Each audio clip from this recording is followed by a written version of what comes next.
Boa noite, pessoal. Sejam todos bem-vindos. Agradeço a todos pela presença. E hoje, né, primeiro culto do mês de fevereiro de 2026, né? Mais uma vez, o tempo passando rápido. E, sim, agradecemos a Deus pela oportunidade que nós temos de cultuá-lo todos os dias e de celebrá-lo, né, que é algo muito importante, né? O nosso culto, ele deve ser feito, né, da maneira, claro, que ele recomenda em sua palavra, mas em tudo que fazemos, né, precisamos prestar louvor a ele.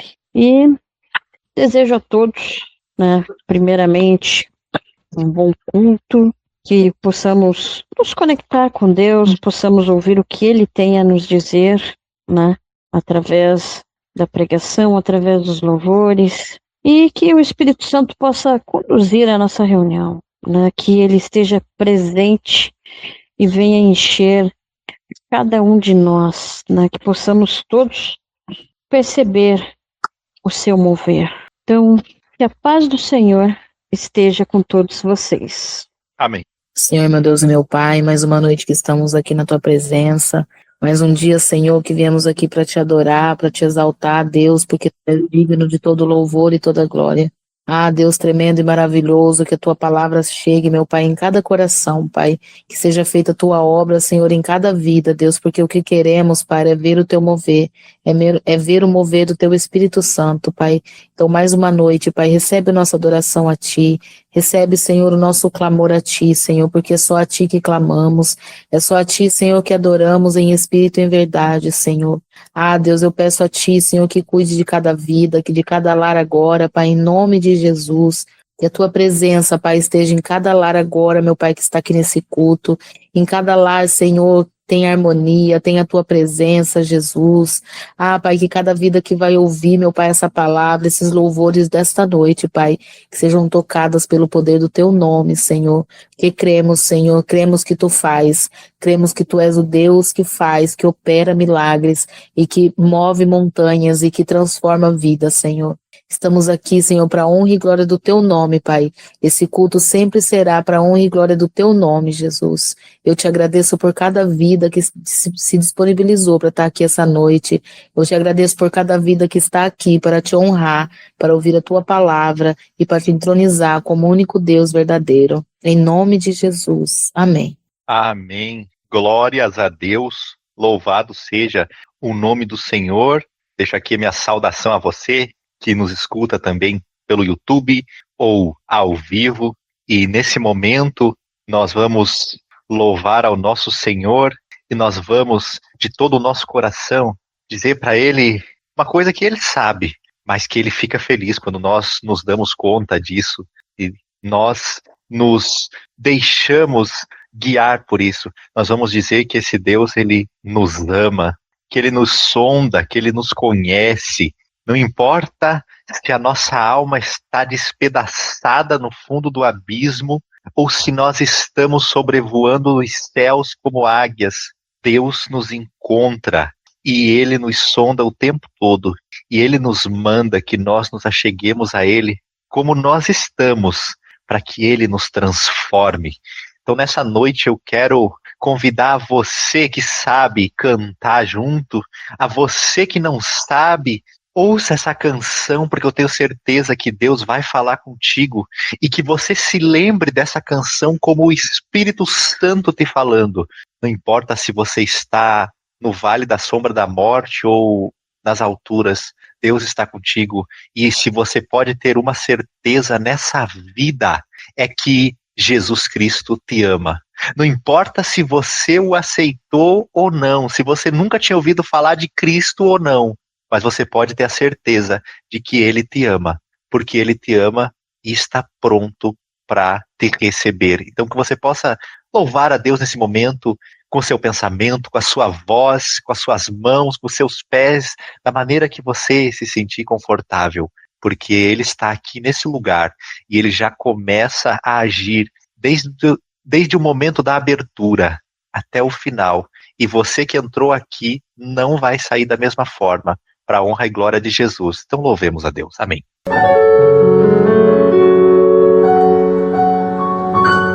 Senhor, eu sei que tu me sondas,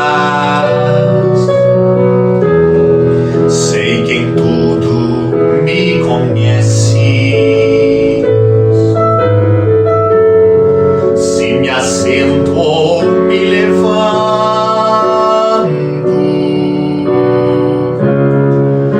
conheces meus pensamentos. Quer deitado, quer andando, sabe todos os meus passos. Antes que haja em mim palavra, sei que em tudo me conheces.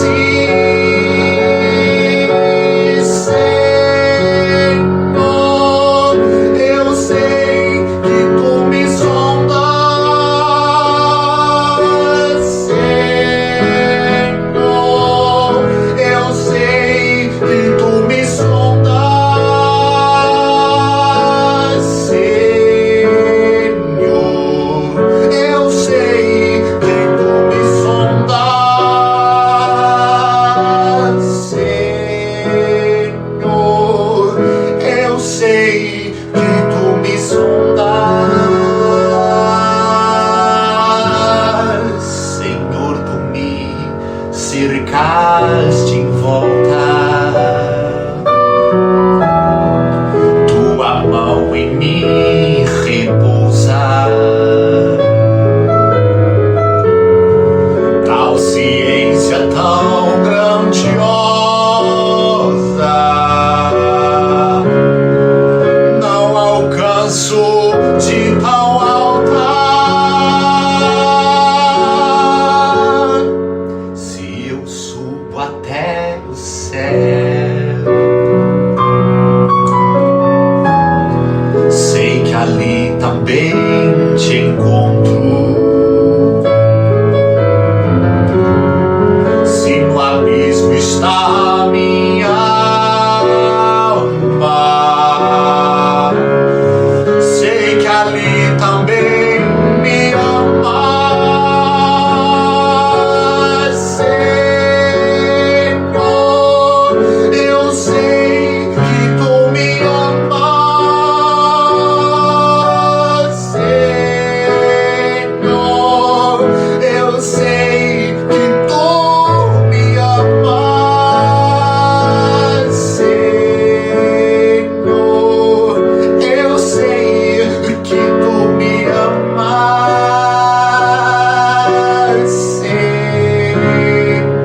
Senhor, eu sei que tu me amas.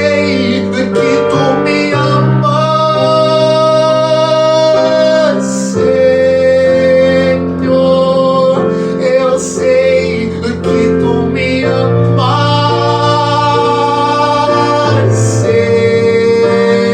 Senhor, eu sei que tu me amas.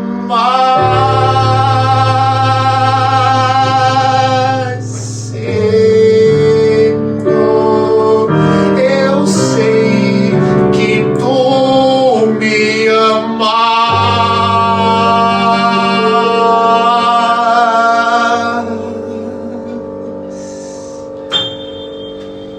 Amém, aleluia. Como é bom nós termos um Deus que sonda o nosso coração, que nos conhece, que sabe de todas as coisas que nós sentimos, o que nós pensamos, as nossas necessidades, antes mesmo que a gente precise falar, e que também esse Deus nos ama, se importa conosco, intervém na nossa vida e está sempre disposto e disponível para nos ouvir, para nos responder, para vir em nosso socorro quando a gente clama por Ele. Esse Deus é maravilhoso, aleluia. E esse é o momento em que nós refletimos sobre a palavra de Deus.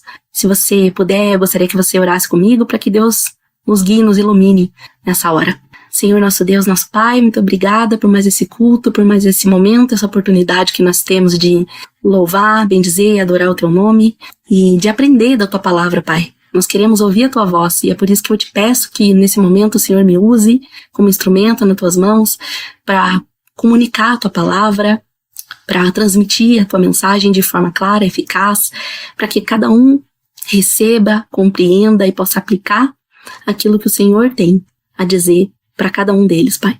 É o que eu te peço, pela Tua graça, pela Tua misericórdia, pelo poder do Teu Espírito Santo. E já te agradeço, em nome de Jesus. Amém. Eu creio que a palavra de Deus é viva, é eficaz, é relevante, é transformadora. E eu penso às vezes que a gente corre o risco de amar a palavra de Deus, de lê-la, de estudá-la. E mesmo assim, a gente vê-la como algo distante da nossa realidade. É uma palavra que tem a sua beleza, é uma palavra interessante, intrigante, empolgante, com muitas qualidades, mas muitas vezes desconectada da nossa vida, da nossa realidade, do nosso cotidiano. E é um risco que a gente corre, né? De não conseguir relacionar aquilo que a gente aprende da palavra de Deus com a nossa prática, a nossa vida diária, não conseguir aplicá-la de forma concreta. E pensando nisso, sob essa perspectiva, eu queria refletir com vocês hoje sobre um aspecto da palavra de Deus que fala muito comigo, que toca muito no meu coração, na minha vida, que são os cegos da Bíblia. Como muitos devem saber, né? Eu sou deficiente visual, então essa presença dos cegos, principalmente no Novo Testamento, as curas, as interações de Jesus com os cegos e os ensinamentos, né, que ele transmite através dessas pessoas, isso me chama muita atenção e é algo que eu procuro sempre refletir sobre isso e tentar aprender cada vez mais sobre os detalhes dessas passagens. E eu queria pensar com você em duas passagens, em duas curas que Jesus faz de 2 cegos. Uma está relatada lá no Evangelho de João, no capítulo 9, e outra no capítulo 8 do Evangelho de Marcos. E essas passagens, eu entendo que elas ilustram para nós processos, etapas, fases que ocorrem na nossa vida cristã, na nossa jornada espiritual. E a primeira delas é o novo nascimento, é a conversão. E a segunda é a santificação, né? É o nosso crescimento, o nosso progresso espiritual. E eu queria começar então com a passagem que está lá no Evangelho de João, a cura de um cego de nascença. A gente vai ler, vai ouvir o comecinho aqui do relato e o final, porque é um trecho maior, e aí a gente vai pensando junto sobre ele. Então vamos ouvir a passagem que está no capítulo 9 do Evangelho de João, versículos de 1 a 7. Ao passar, Jesus viu um cego de nascença. Seus discípulos lhe perguntaram: Mestre, quem pecou, este homem ou seus pais, para que ele nascesse cego? Disse Jesus: Nem ele nem seus pais pecaram, mas isto aconteceu para que a obra de Deus se manifestasse na vida dele. Enquanto é dia, precisamos realizar a obra daquele que me enviou. A noite se aproxima, quando ninguém pode trabalhar. Enquanto estou no mundo, sou a luz do mundo. Tendo dito isso, cuspiu no chão, misturou terra com saliva e aplicou-a aos olhos do homem. Então lhe disse: Vá lavar-se no tanque de Siloé, que significa enviado. O homem foi, lavou-se e voltou vendo. Amém. Então nós temos aqui esse relato bíblico que se passa provavelmente em Jerusalém. E Jesus então ia passando e vê esse cego de nascença. É importante a gente lembrar e ter em mente que a condição, a situação de um cego de nascença naquela época, naqueles tempos de Jesus, né, antigos, era muito mais difícil do que hoje, né? Um cego era uma pessoa totalmente vulnerável economicamente, socialmente, uma pessoa excluída, marginalizada, totalmente dependente de outras pessoas para sobreviver, dependente de esmolas, de ajuda, de cuidados, uma pessoa que não conseguia trabalhar, prover o seu próprio sustento. Então era uma condição muito difícil. Inclusive, eram pessoas, né, muitas vezes as doenças eram associadas a pessoas envolvidas com pecado, pessoas impuras espiritualmente, e a gente pode perceber isso quando os discípulos perguntam para Jesus ali, né, quem pecou? Foi o cego ou foram os pais dele, né, para que isso tivesse acontecido? E Jesus diz que nem uma coisa nem outra, né, que aquilo aconteceu para que a obra de Deus se manifestasse na vida dele. Então, a gente vê essa perspectiva de que um cego era uma pessoa que não tinha esperança, que não tinha, né, perspectiva nenhuma ali de ter uma mudança de vida. E não tinha perspectiva também de cura, de sair daquela situação.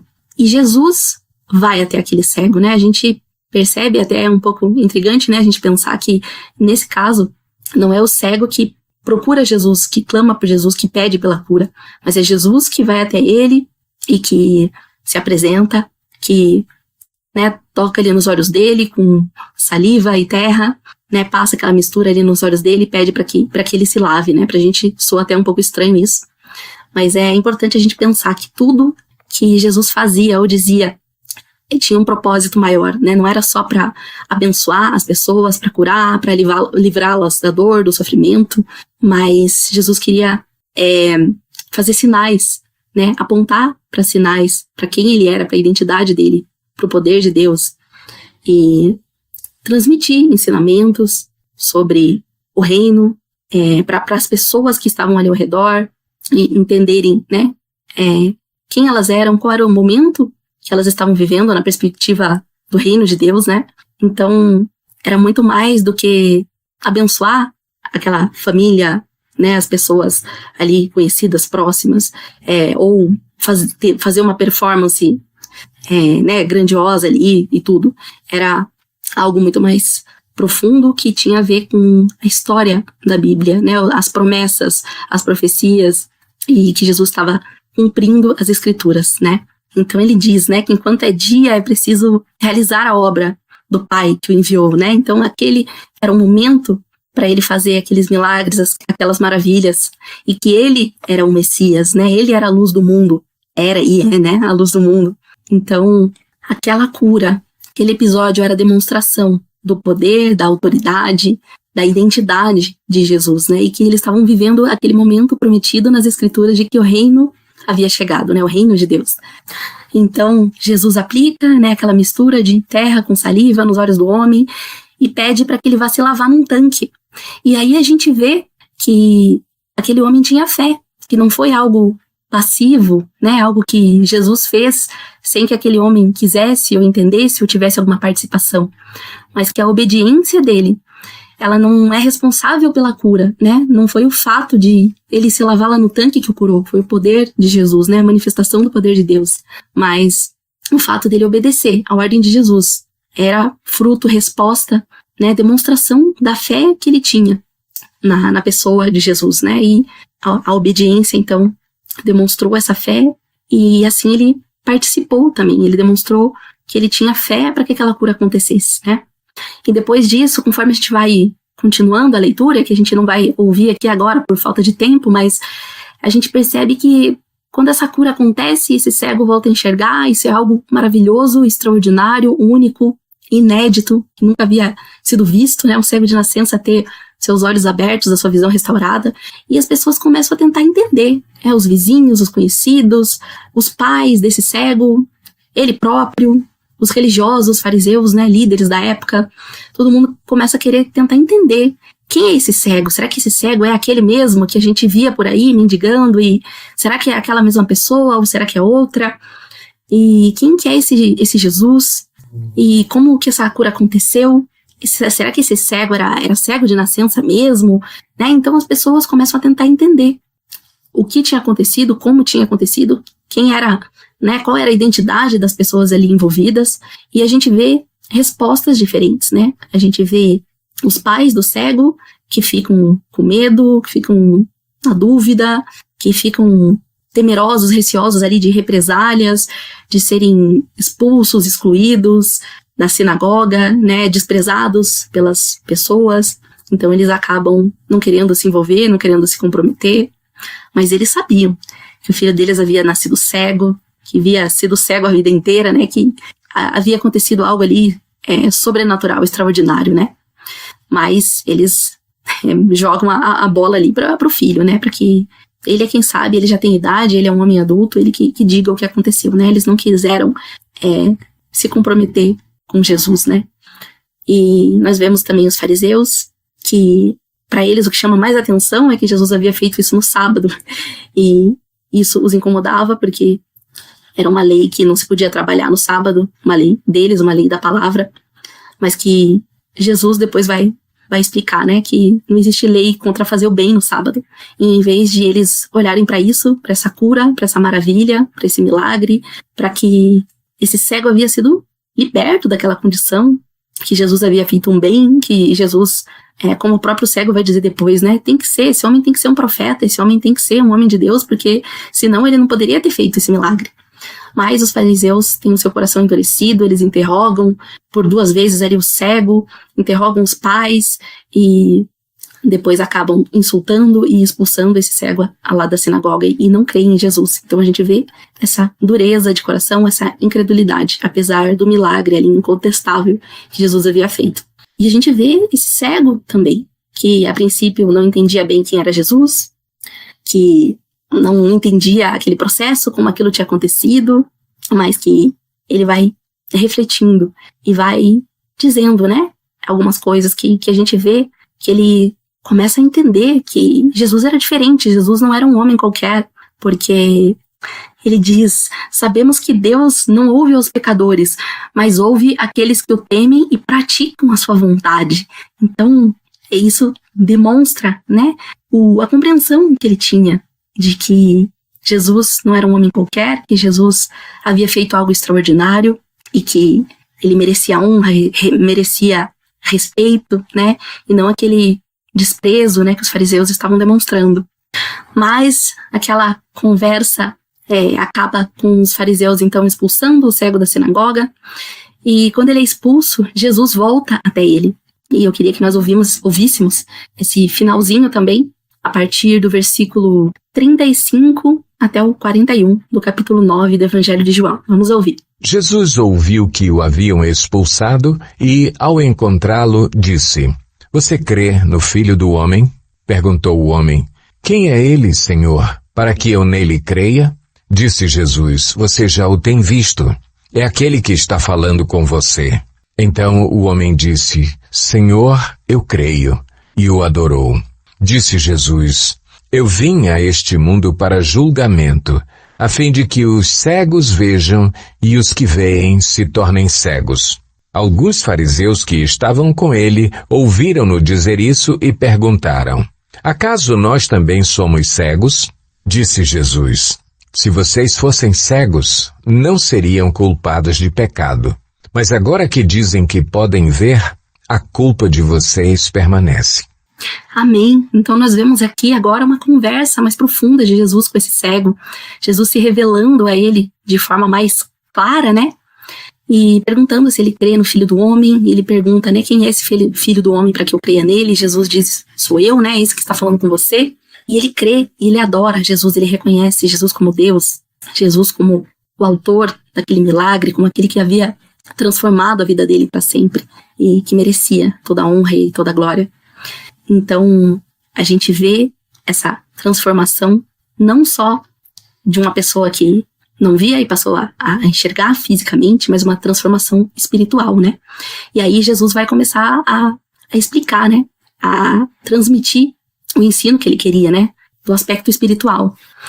E ele diz que veio ao mundo para julgamento, para que os que veem se tornassem cegos e os que eram cegos passassem a ver. Por quê? Ele estava falando no sentido espiritual, porque um cego, ele reconhece a falta da visão, ele reconhece a sua limitação, a sua necessidade de ajuda, de cura.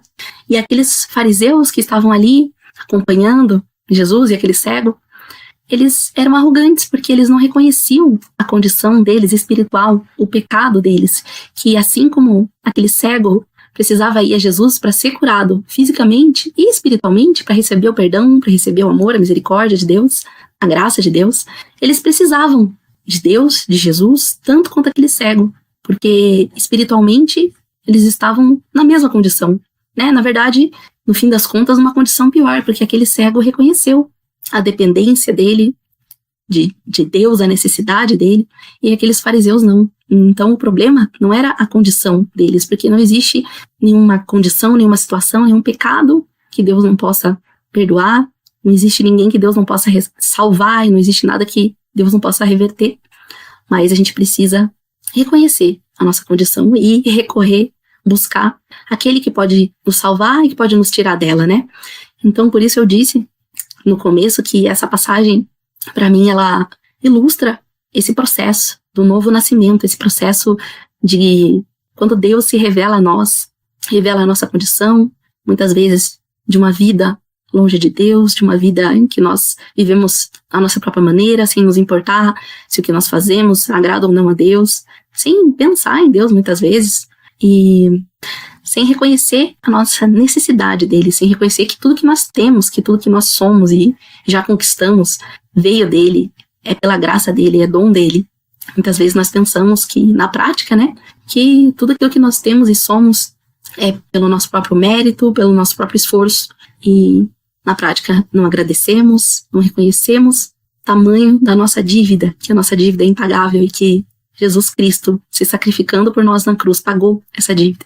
Então, quando nós reconhecemos isso, quando Deus vem até nós, porque a iniciativa é dele, a graça é dele, e ele é que nos convence pelo seu Espírito Santo do pecado, da justiça de Deus, do juízo de Deus, ele vem até nós, opera em nós com seu poder, abre nossos olhos espirituais e nós nascemos de novo, porque é algo tão grandioso que acontece em nós espiritualmente, não é uma transformação, né, uma melhora de uma vida que nós temos e Deus vem ali, faz uns ajustes, né, umas melhorias, muda algumas coisinhas e a gente fica, né, em uma condição um pouquinho melhor ali. Não, é um novo nascimento, é um bebê que passa a existir, que precisa crescer, se desenvolver, se fortalecer e se tornar um adulto.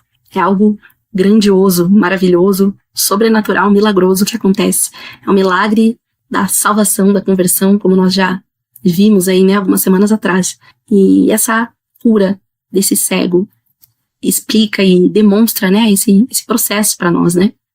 E se você já teve esse privilégio, se você tem conhecido a Deus, se Deus tem se revelado a você, você o recebeu como seu Senhor, como seu Salvador, e tem caminhado com Ele, você pode identificar também, né, que às vezes no começo é difícil, no começo desse processo as pessoas questionam se aquilo que você está vivendo, aquele milagre, aquelas mudanças, aquela libertação da condição em que você estava, daquela prisão emocional, espiritual, mental, física, de doenças, de vícios, de uma tristeza que não passa, um vazio, de repente você é liberto de tudo isso, o poder de Deus opera na tua vida, Jesus muda a tua história e as pessoas não entendem, as pessoas questionam, duvidam, te desprezam, como aconteceu com aquele cego. Algumas pessoas não creem, outras pessoas ficam com medo, ficam com vergonha de você, mas Jesus, ele sempre volta pra... Na verdade, ele nunca nos deixa, né? Mas há momentos que a gente se sente talvez abandonado, talvez perdido, talvez que, puxa, era pra eu estar tão bem, eu era esse cego e agora eu enxergo, mas muitas pessoas talvez se afastem de mim, talvez eu perca meu emprego, porque eu quero fazer o que é correto, né, por querer fazer o que é justo, o que agrada a Deus, e às vezes dá aquela impressão de que a gente está na mesma condição que a gente estava antes, ou numa condição pior, como aquele cego que foi expulso da sinagoga, né, foi desprezado, insultado, sua palavra foi colocada em dúvida, e parecia que tudo estava muito ruim, né, talvez tão ruim quanto antes, mas Jesus volta a se revelar a ele, e traz uma palavra de conforto, de consolo, se apresenta a ele de novo como alguém que vai continuar com ele na caminhada, que não deixou, que não o abandonou. E esse relacionamento vai se aprofundando, vai crescendo, vai se tornando mais íntimo, mais forte, mais sólido, né? E esse processo de desenvolvimento, crescimento espiritual, esse bebê que vai se tornando um adolescente, um jovem, um adulto espiritual, é o processo da santificação, né? É a nossa caminhada com Cristo, é o discipulado, é seguir a Jesus até a gente chegar no nosso destino final, né? O dia que nós estaremos face a face diante dele. E esse processo da santificação, então, eu queria refletir com vocês sobre a passagem que está lá no Evangelho de Marcos, no capítulo 8, é a cura do cego de Betsaida. Então vamos ouvir. Evangelho de Marcos, capítulo 8, versículos do 22 ao 25.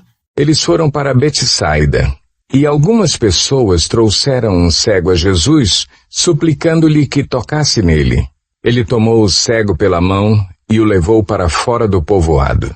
Depois de cuspir nos olhos do homem e impor-lhe as mãos, Jesus perguntou: "Você está vendo alguma coisa?" Ele levantou os olhos e disse: "Vejo pessoas, elas parecem árvores andando." Mais uma vez, Jesus colocou as mãos sobre os olhos do homem. Então seus olhos foram abertos e sua vista lhe foi restaurada, e ele via tudo claramente. Amém. Então aqui a gente vê uma passagem, um episódio um pouco intrigante, né? Uma cura parcial, progressiva, em etapas aqui de Jesus, né? Curando esse cego. Primeiro, ele começa a ver as pessoas andando como árvores. É um pouco curioso, estranho, intrigante. E a gente fica pensando, né? Por que as coisas aconteceram dessa forma, né? Por que Jesus não curou de imediato ali, como tantas outras vezes ele o fez, né? Foi por incapacidade, por falta de poder, por autoridade insuficiente, porque aquele cego não tinha fé.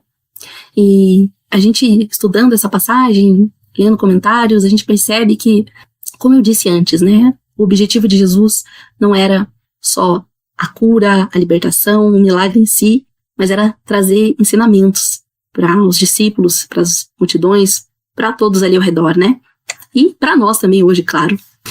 E o contexto desse episódio ajuda a gente a entender um pouco do que Jesus estava querendo ensinar, porque essa história acontece no momento do ministério de Jesus em que ele já havia operado muitos milagres, curas, maravilhas, né? Inclusive a multiplicação dos pães e dos peixes, e os discípulos ainda não entendiam quem ele era, não entendiam a autoridade, o poder, os milagres que haviam acontecido, o que eles significavam. E antes desse relato, Jesus estava repreendendo, né? Vocês já viram tantas coisas e vocês ainda não entendem, vocês têm olhos e não veem, ouvidos e não ouvem. E depois disso, após esse relato, a gente tem aquele episódio que Jesus pergunta quem os discípulos creem que ele é. Pedro diz que ele é o Cristo, filho do Deus vivo, mas depois, quando Deus fala, e Jesus fala da crucificação, que ele seria morto, crucificado, Pedro duvida e diz que isso não poderia acontecer e tudo. Então a gente percebe essas dúvidas ainda, essa falta de conhecimento, de compreensão, essa imaturidade ainda na fé dos discípulos, essas incertezas da identidade de Jesus, do momento que eles estavam vivendo, e esse milagre em etapas ilustra esse processo desse crescimento progressivo, né, dessa fé que se desenvolve, que começa muitas vezes sem a gente compreender muitas coisas, muitos detalhes, com dúvidas, com questionamentos, mas que apesar de tudo isso, Deus, poder de Jesus já está agindo na nossa vida, as mudanças já estão acontecendo. Então a gente vê Jesus, as pessoas levarem esse cego até Jesus, Jesus toma esse cego pela mão, leva ele para fora do povoado, né? Então ele trata esse cego como uma pessoa, né? Individualmente ali, tem o toque, tem o contato, tem a interação próxima, né? Ele tira esse cego do meio da multidão, toca nos olhos dele, né? Como ele fez lá com outro cego, e ele conversa com esse cego e pergunta se ele está vendo alguma coisa. Então existe uma interação, uma participação, né? A Bíblia muitas vezes não relata todos os detalhes, né, do que acontece, ela só coloca ali alguns pontos-chave, né, que Deus entendeu que seria importante e necessário registrar na sua palavra para nós, né? A gente não sabe muitas vezes tudo que foi dito, tudo que foi feito, mas Jesus pergunta para aquele homem se ele está enxergando, e ele diz que não, que ele está enxergando, mas de forma distorcida, né, de forma parcial, porque ele vê pessoas como árvores andando, né? E depois que esse homem responde a pergunta de Jesus, ele coloca as mãos sobre os olhos dele novamente, e aí então a sua visão é restaurada e ele passa a enxergar claramente, né? A obra é completada, a obra não fica pela metade, né? Quando Jesus termina o processo, termina a obra, ela é feita de forma plena, de forma completa, de forma perfeita. E assim é o nosso processo de santificação, a nossa caminhada na fé, né? A gente começa ali conhecendo o básico sobre Jesus, sobre Deus, sobre o que Ele espera de nós, sobre de que forma nós devemos demonstrar o nosso amor por Deus, nosso amor pelo próximo.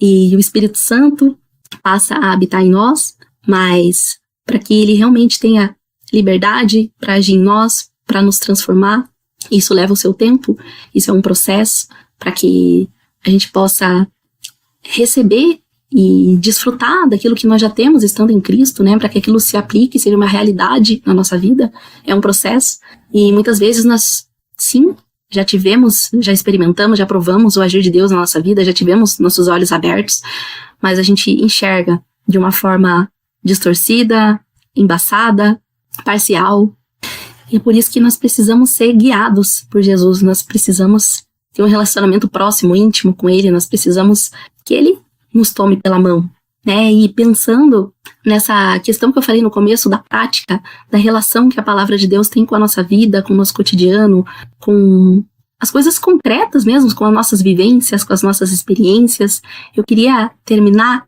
falando então, compartilhando com vocês, né?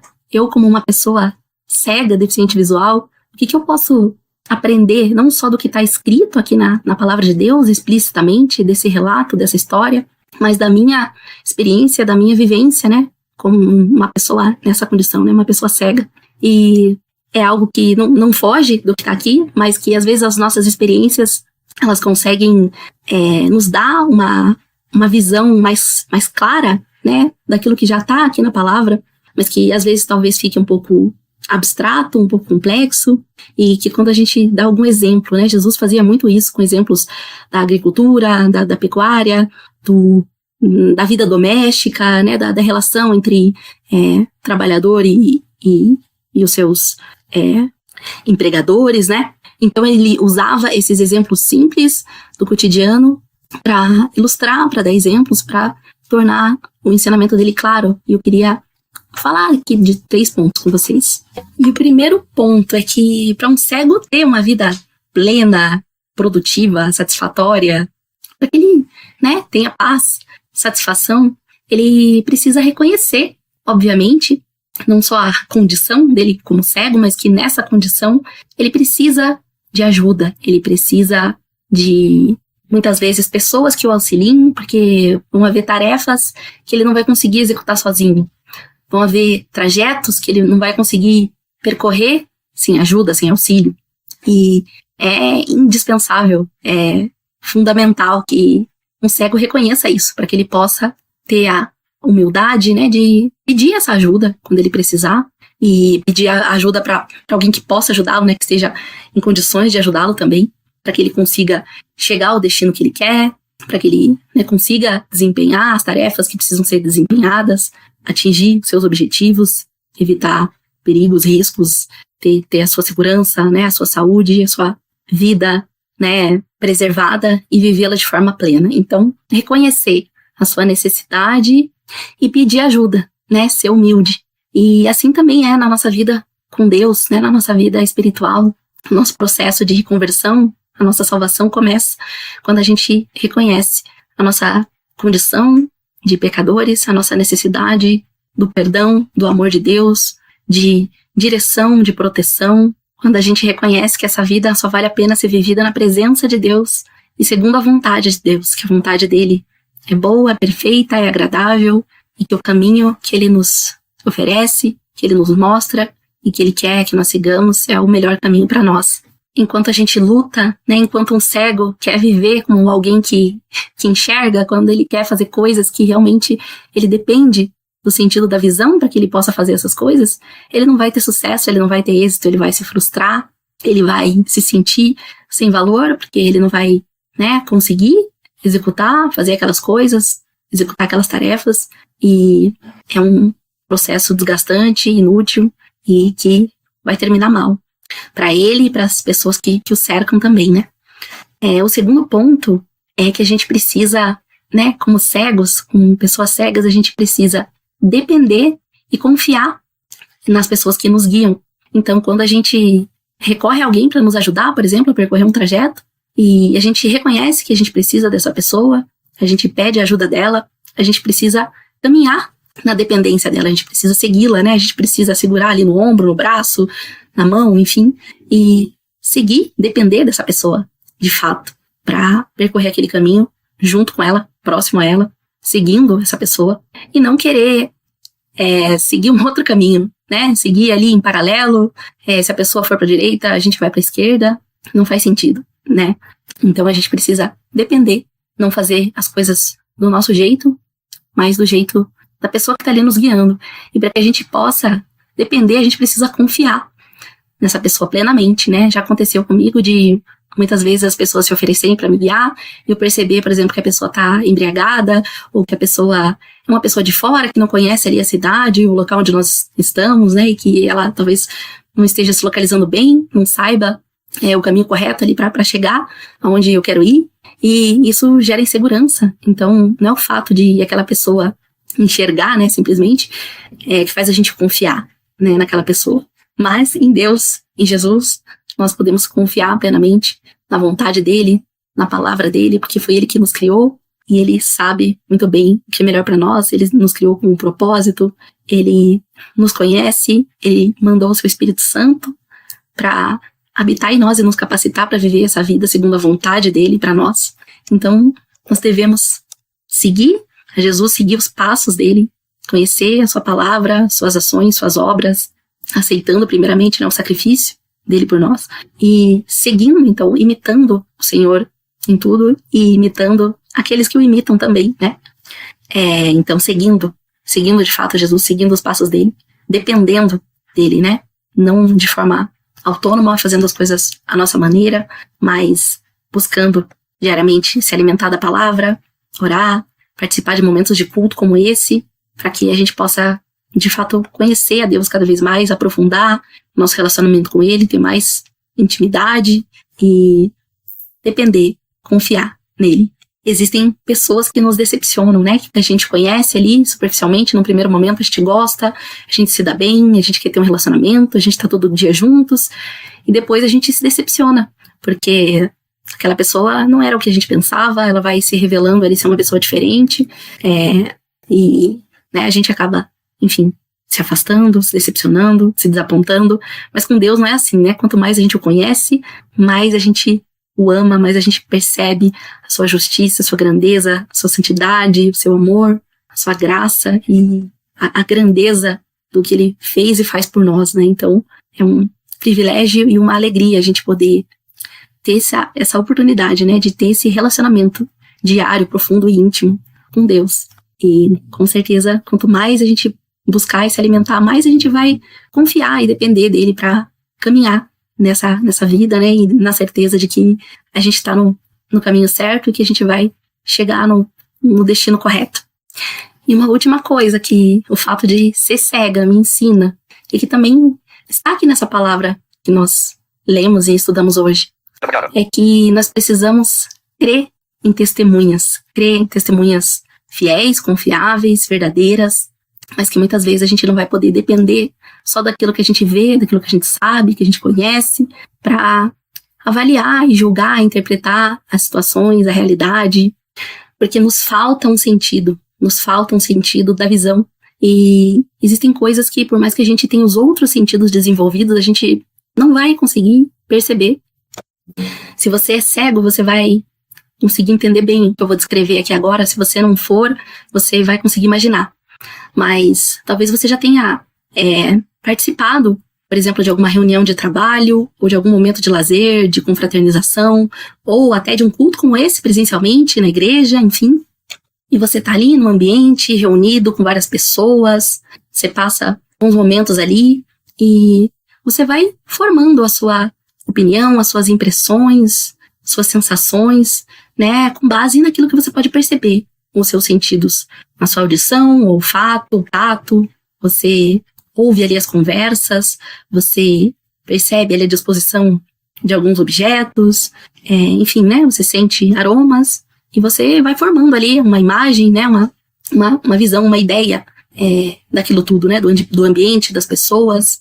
E às vezes você sai dali e vai conversar, né? Vai trocar opiniões, vai compartilhar ali as suas impressões, as suas ideias com outra pessoa que também estava ali depois. E aquela pessoa, por exemplo, não é um cego, né? Como você, é uma pessoa que enxerga. E ela começa a falar coisas para você da aparência do ambiente, de detalhes, da aparência das pessoas, de gestos, de olhares, de coisas que você não percebeu por você não enxergar. E de repente você começa a ter uma perspectiva completamente diferente, completamente mudada, porque aquelas coisas que você não percebeu, que não teria mesmo como você perceber sem enxergar, aquilo muda tudo, ou muda muita coisa, né? Faz toda a diferença. Aqueles diálogos, aquelas conversas que você ouviu, aqueles sons, começam a ter outro sentido.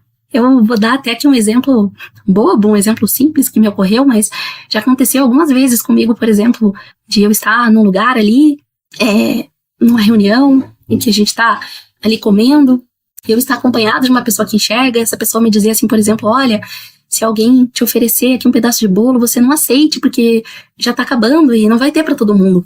Então, é um exemplo bobo, como eu disse, mas são coisas que muitas vezes a gente não consegue perceber se não tem alguém para descrever ali para nós, para nos dizer. Ou às vezes alguma reação que alguma pessoa tem, algo que a gente diz e que a gente não percebe, né? Algum gesto corporal e que a gente não consegue se dar conta e muda tudo, né? Muda tudo. E assim é na nossa vida espiritual também. A gente precisa acreditar em testemunhas verdadeiras, fiéis, em pessoas que estão caminhando conosco, porque a gente está seguindo a Jesus e Ele é o nosso guia, né, principal, aquele que todos nós devemos seguir e imitar, porque nosso próximo, os nossos irmãos não são perfeitos, como a gente também não é, então a gente não vai poder imitá-los e seguir o exemplo deles perfeitamente, né? O nosso exemplo perfeito é Jesus. Mas a gente caminha ao lado de pessoas que têm vivências, experiências, histórias diferentes da nossa, que em algumas áreas elas podem ter avançado mais que nós, e em outras a gente ter se desenvolvido mais, e a gente precisa trocar essas experiências, e a gente precisa crer que não é porque a gente não viveu algo, porque a gente não consegue compreender algo que não faz sentido, que aquilo não é verdade, que aquilo não existe, né? E a gente precisa ter essa humildade, então, de crer. Como Tomé, que não creu em Jesus e não estava ali presente na primeira vez que Jesus apareceu, depois da sua ressurreição. Então, Tomé não viu e não creu. Depois Jesus vem, aparece uma segunda vez, se revela a ele e diz que são felizes, são bem-aventurados os que não viram e creram. Que a gente possa ter, então, esse coração aberto, essa humildade para aprender, né, sempre da palavra de Deus, de outras pessoas que também são filhos e filhas de Deus, que também conhecem a palavra, que também têm um relacionamento com Deus. Claro que a gente precisa avaliar e julgar, né, no bom sentido, as coisas que as pessoas nos dizem, se aquilo é de acordo com a palavra, e precisa ter cautela, ter precaução, a gente precisa ser prudente, né, mas a gente precisa reconhecer a nossa falta, né, de visão espiritual, a nossa limitação, muitas vezes, e limitação no sentido de que a gente ainda está se desenvolvendo naquela área, né, que a gente não se desenvolveu ainda plenamente, que não somos adultos ainda espiritualmente, né? Estamos crescendo, estamos melhorando, progredindo, e que a gente possa aprender com nossos irmãos e irmãs, os nossos companheiros de caminhada, porque assim a gente vai ter uma visão muito mais plena de quem Deus é, uma revelação muito maior, uma manifestação do poder e da presença dele na nossa vida muito maior, muito mais clara, mais vívida, e a nossa falta de visão não vai nos limitar, porque a gente vai recorrer àqueles que veem, né, aquilo que a gente não pode ver. E juntos, né, com o corpo de Cristo, a gente se completa, né? A gente se ajuda, a gente cresce junto e a gente chega mais longe pela graça de Deus. Então era isso que eu tinha a compartilhar hoje. Espero que essa palavra tenha edificado, abençoado você, e que eu sou cega, talvez você não seja, mas que você possa tirar hoje, além dessas lições, mas levar para sua vida, para o seu coração, que Deus quer falar com você, através da sua vida, da sua história, do seu contexto, do seu cotidiano.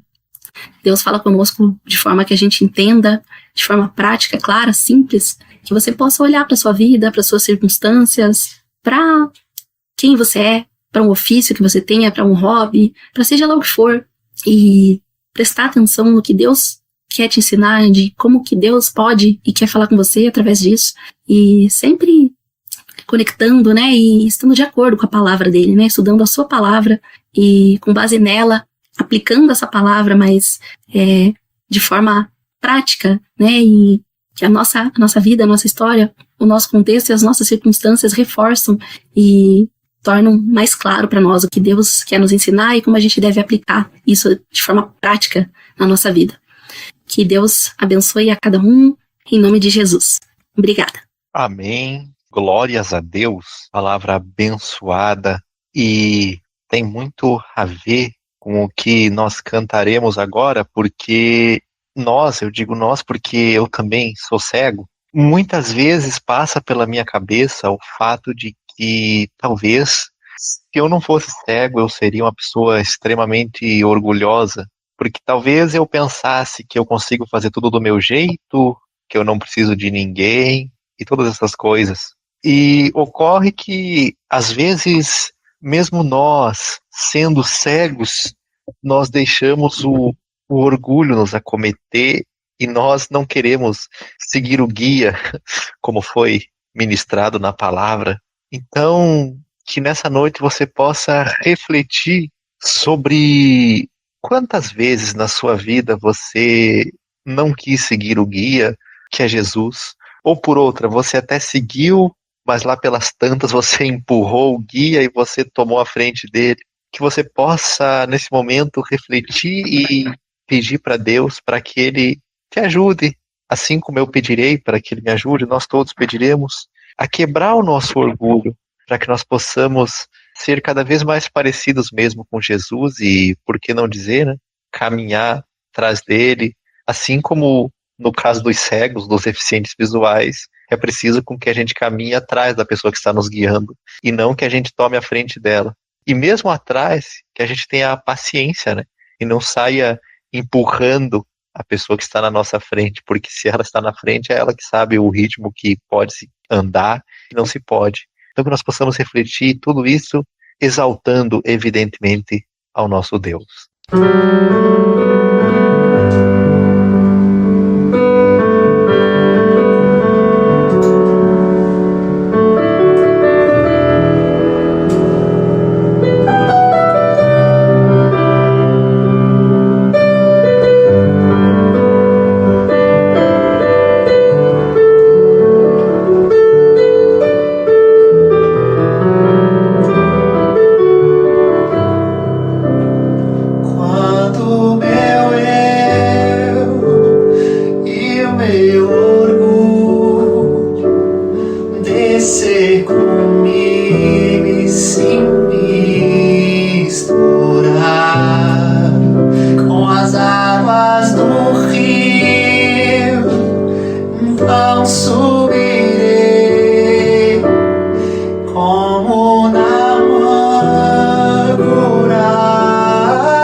Amém.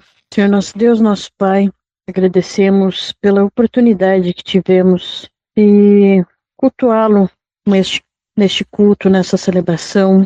Te entregamos este culto, Senhor, e te pedimos por todas as petições colocadas hoje lá no grupo. O Senhor venha atender conforme a tua vontade e o teu querer, Pai. E pedimos também, Senhor, que possamos nos aprofundar cada vez mais em comunhão com o Senhor. E que possamos também, essa palavra, ela venha reverberar. Essa palavra, ela venha ser uma semente frutífera em nossos corações. Em que possamos, em tudo, dar graças e também aprender com essa palavra. Te pedimos também, ó Pai, ou melhor, te agradecemos, né, pelo sobrinho da Helenita, pela cura. E lhe agradecemos também por todas as petições que o Senhor atendeu, por tudo que o Senhor tem feito por nós, por tudo que o Senhor ainda irá fazer, por todos os mimos que o Senhor nos oferece, Pai. E lhe pedimos que possamos conhecer mais de Ti, possamos nos aprofundar mais e mais em um relacionamento íntimo e sincero com o Senhor, Pai. Pedimos também uma noite agradável, um final de semana agradável e também o início de uma nova semana. Que o Senhor esteja sempre conosco, Pai. E rogamos por todas as petições, em nome de Jesus. Amém. Que a graça do Senhor Jesus, o amor do Pai e a comunhão e consolações do Espírito Santo repouse sobre cada um de nós. E todos dizem amém. Amém. Amém. Agradeço a todos pela presença. Lembrando que os nossos contatos estão, ou melhor, o nosso contato está na descrição do vídeo. E hoje a palavra-chave, para eu saber que você assistiu até aqui, a palavra-chave é cego. Por favor, deixe nos comentários e eu deixarei um coraçãozinho. E também peço, né, que vocês deixem seus pedidos de oração por e-mail ou nos nossos comentários também. E lembrando que o link para a participação do culto também estará na descrição do vídeo. Mais uma vez agradeço a todos, que a paz do Senhor esteja com todos vocês.